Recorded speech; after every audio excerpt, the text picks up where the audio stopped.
Waziri wa Katiba na Sheria nchini Tanzania Dr. Damas Ndumbaro amemtaja Katibu Mkuu wa wizara hiyo Eliakim Chacha Maswi kama miongoni mwa makatibu wake bora kabisa aliyowahi kufanya nao kazi serikalini kutokana na kasi, umahiri na mageuzi mbalimbali ambayo amekuwa akiyafanikisha kwa muda mfupi.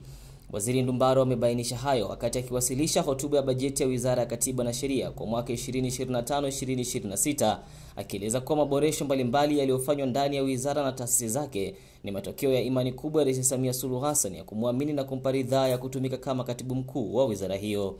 Waziri Ndumbaro pia amemshukuru Maswi na naibu katibu mkuu wa wizara hiyo Dr. Franklin Jackson Rwezimula, akieleza kuwa wamekuwa msaada mkubwa katika kufanikisha shughuli mbalimbali zenye kutekelezwa na wizara hiyo muhimu kwa ustawi wa utawala wa sheria nchini Tanzania. Mheshimiwa Spika, kwa kipekee ninapenda kumpongeza Bwana Eliakim Chacha Maswi kwa kuteuliwa na Mheshimiwa Rais wa Jamhuri ya Muungano wa Tanzania kuwa katibu mkuu wa Wizara ya Katiba na Sheria.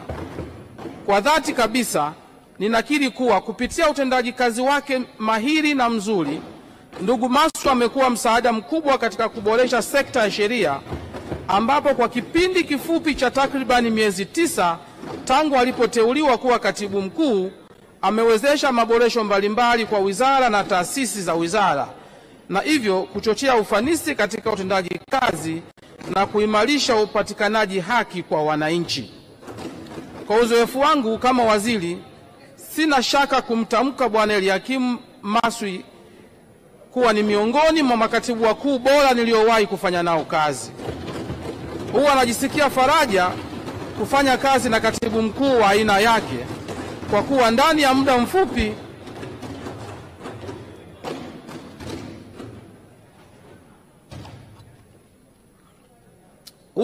faraja kufanya kazi na katibu mkuu wa aina yake, kwa kuwa ndani ya muda mfupi mnaweza kufanya maboresho makubwa na yanayoonekana.